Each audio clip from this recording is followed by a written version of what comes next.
This video is sponsored by Everwinter, a gaming convention held December 8th through 10th that features a full-size Warhammer 40k Major. More about them later on in the video.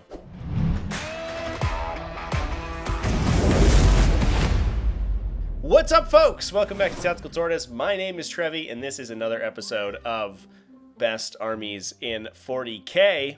This one's a little bit late. Normally I try to release these on Monday morning, but we were talking about the World Championships in Monday, which happened over the course of the weekend. I have an entire video about the winning list over there and the event details in particular. Please go check that one out. But today we're going to be talking about all of the other events that happened this past weekend, covering the undefeated list from GT and major level events in Warhammer 40,000 for the weekend of November 18th and November 19th. So as always, if you enjoy this series and enjoy my Warhammer 40k content, please drop a like on the video, subscribe to the channel, all that YouTube stuff, and let's dive in. Now first, let's talk about the metagame of the weekend. Aeldari have returned to their spot at the top of the metagame with 5 undefeated results from this weekend from the Bahio Open, Nemesis 40k, and Heroes of the Mid-Table 3. That said, Chaos Space Marines did follow up their win at the World Championships with a strong result. With 3 undefeated or number 1 results, I am including the World Championships in here, but they also saw 5-0 records at the Counterspell Culling and Du Bois GT. Other Chaos Space Marine sub-factions also saw some success, with Death Guard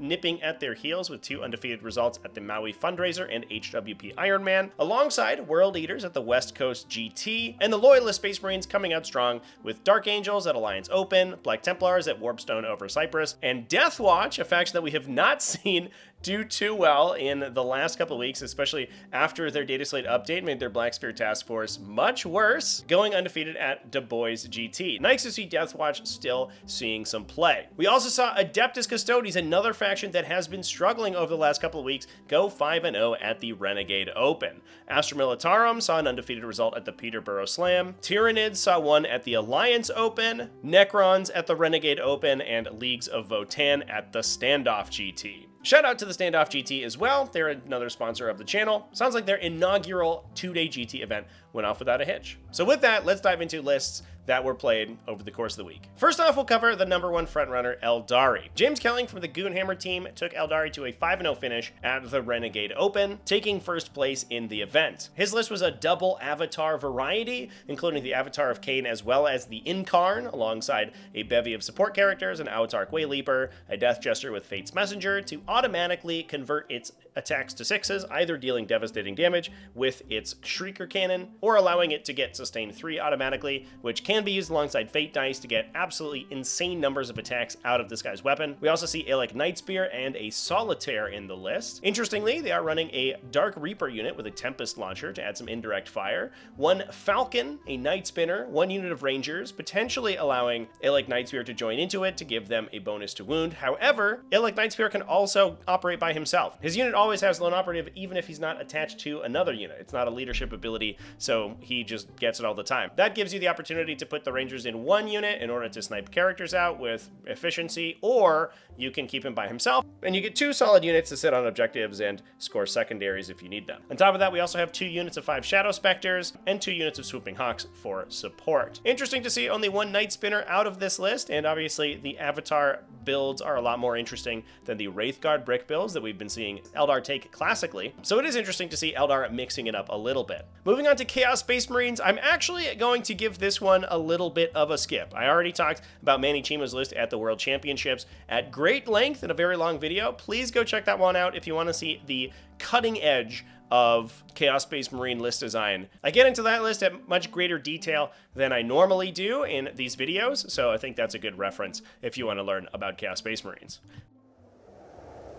As the year grows colder and there's not but the icy nip of Jack Frost outdoors, what's better than to curl up with a hot mug of cocoa next to the roar of indoor central heating and one of the largest miniature gaming events of the year? Everwinter is one of the many amazing events presented by Wicked Dicey. Veterans of this channel might recognize some of Wicked Dicey's past events like Everwinter 2022 and Ironweld, which both supported the channel and I covered on stream. They were amazing amazing events, and Wicked Dicey always puts on an amazing show, but this year they are coming back bigger and better than ever. Everwinter is a cross-denominational miniature gaming extravaganza now at a new location in Waltham, Massachusetts. This gaming convention features competitive play for a frankly dizzying number of miniature games, including a full-size Age of Sigmar GT, a Star Wars Legion Championship, and events for other games such as Malifaux, Infinity, X-Wing, Armada, Conquest, Song of Ice and Fire, Middle-earth strategy battle game, and many more, including, let's be honest, the one that you're probably the most interested in, a full-scale Warhammer 40k major. Last year, Everwinter brought together close to 140k players for their major, and this year promises to be even bigger. If competition isn't quite your style, there is also a variety of casual and narrative events to choose from, as well as a variety of board games and hobby workshops so you can hone those paintbrush skills. I couldn't be more excited for Everwinter 2023, and I will be there all weekend. So please come and join me December 8th through 10th at the Westham Waltham, Boston, and head on over to wickeddicey.com/Everwinter for more information and to get your tickets today. I'll see you on the battlefield, gamers.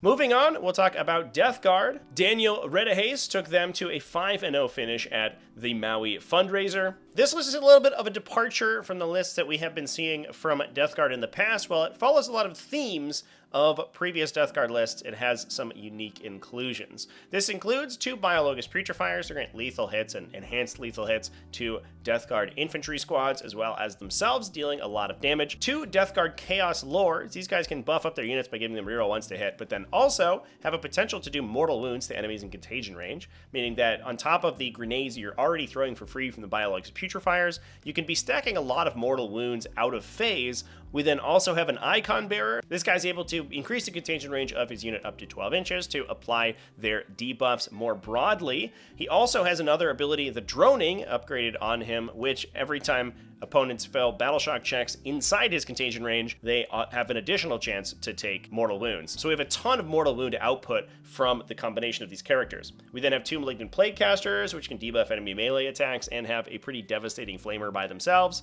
and Typhus, who again can deal mortal wounds with his psychic power. We do have a unit of Death Shroud Terminators that Typhus can join into to protect him and make use of his leadership ability. We then also have 4 units of Plague Marines, 2 units of 10, and 2 of 5. Those are going to be fitting into 3 Death Guard Rhinos, and following that up is the normal brace of allies that we're starting to see creep into Death Guard lists, or maybe infect Death Guard lists, I should say. 5 units of 3 Nurglings, as well as 3 War Dog Brigands. And that moves us on to World Eaters, who saw a 5-0 record at the West Coast GT. Emil Soderholm took them to an undefeated record, running Angron, Karn the Betrayer, Lord Invocatus, as well as a Lord on Juggernaut with Favorite of Khorne to give rerolls on the Blessing of Khorne dice, and a Master of Executions with the Berserker Glaive to buff him up on the charge. We had 1 unit of 10 Jackals, 2 units of 5 Khorne Berserkers, as well as 3 units of 3 8-bound, 1 big unit of 6 Exalted 8-bound, 1 unit of Chaos Spawn, and a Rhino following it up to get those Khorne Berserkers to the fight. This list has an extra focus on 8-bound and less so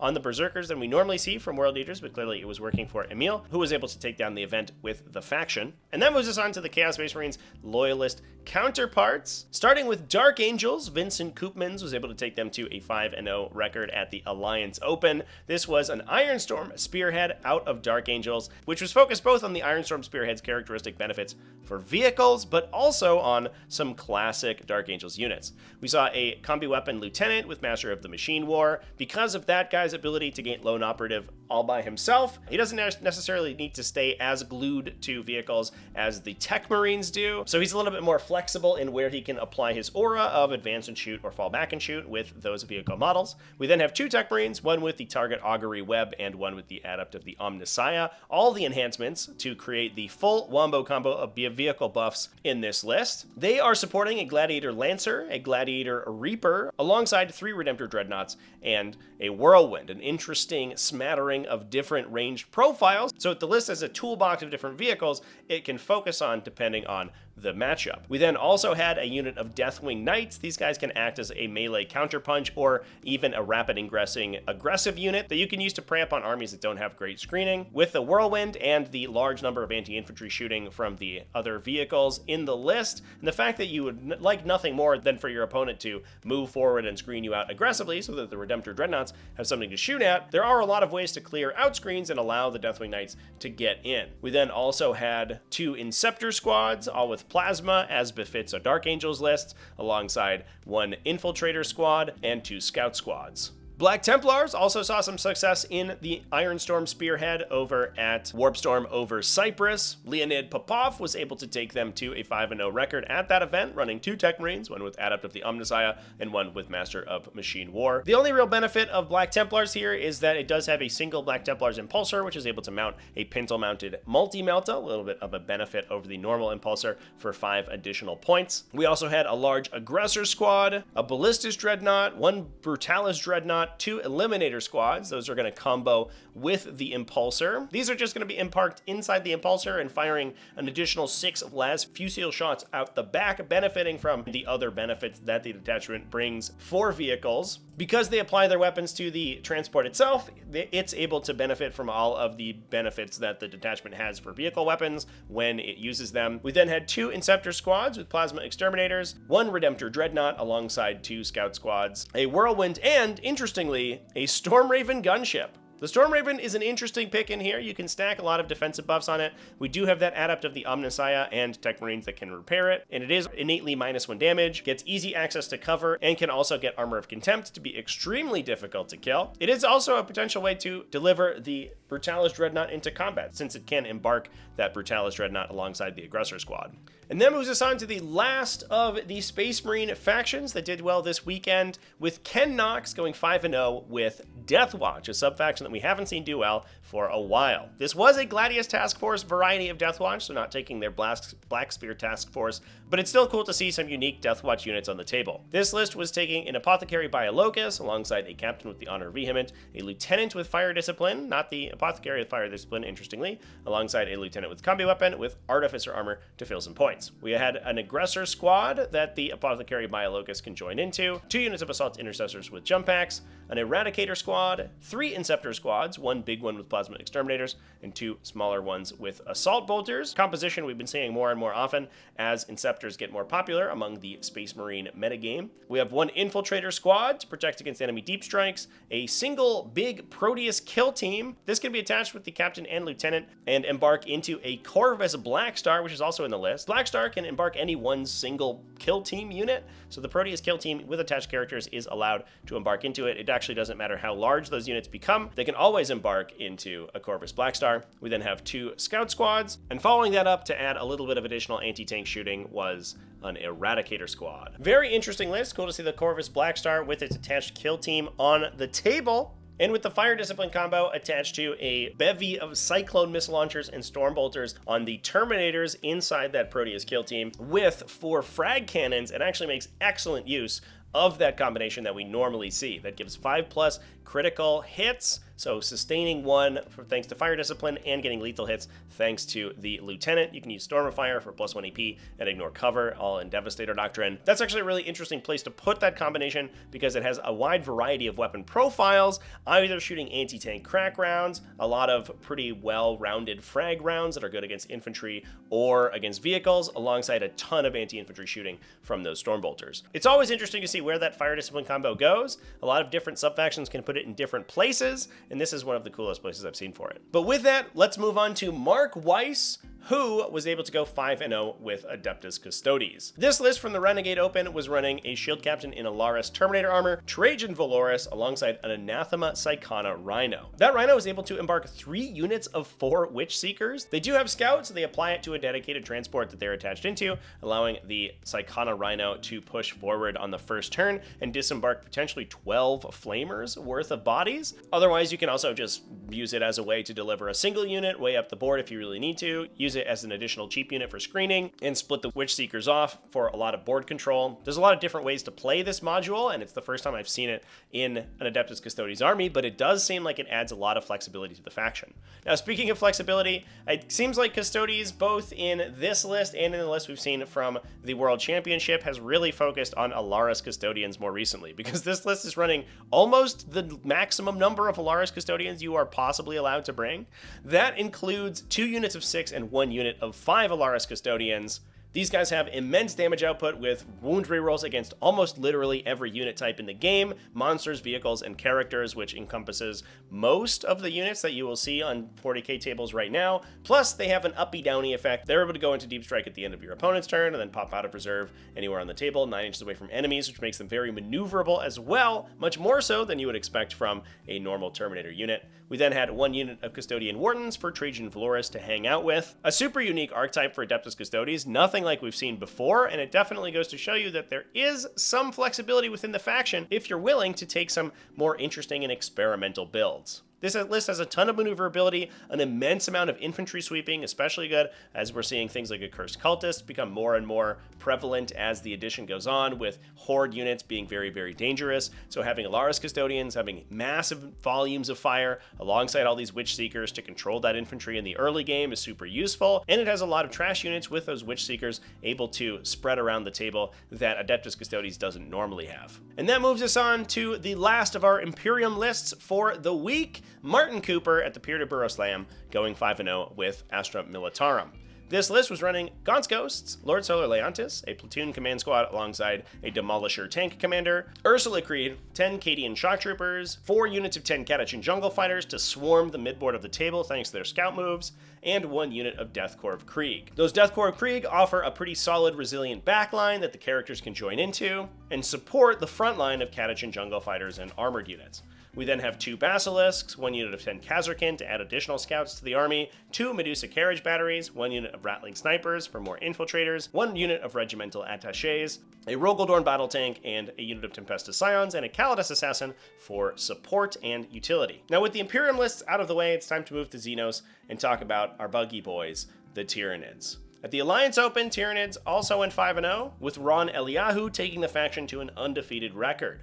This was a classic invasion fleet build, running Death Leaper, a perfectly adapted Hive Tyrant, 1 Neuro Tyrant, and Old One-Eye. We also had a unit of Gargoyles in the battle line, a single Carnifex with Bioplasma, and a heavy Venom Cannon for Old One-Eye to join into, alongside 3 Exocrines, 2 Maliceptors, and a Horospec to create the tough chitinous frontline, a couple of Neurogaunts to extend Synapse and act as utility, 3 Neurolictors because they're great, a unit of Pyrovores, 1 Ripper Swarm, and the ubiquitous single Biovore. Very monster heavy, but a pretty classic build for the invasion fleet, which can still use its rapid regeneration multiple times per phase thanks to the Hive Tyrant's aura. This makes the Horospecs or the Maliceptors much more difficult to kill, keeps them in the front line a little bit longer, and allows them to body block for the Exocrines and allow the Carnifexes to maneuver into position to clear out the enemy front line and secure their domination of primary. Now, speaking of dominating the front line, we also saw Necrons go 5-0 this weekend at the Renegade Open. Evan Orchard was able to pilot the faction to a 5-0 victory, taking a Locust Lord with the Veil of Darkness,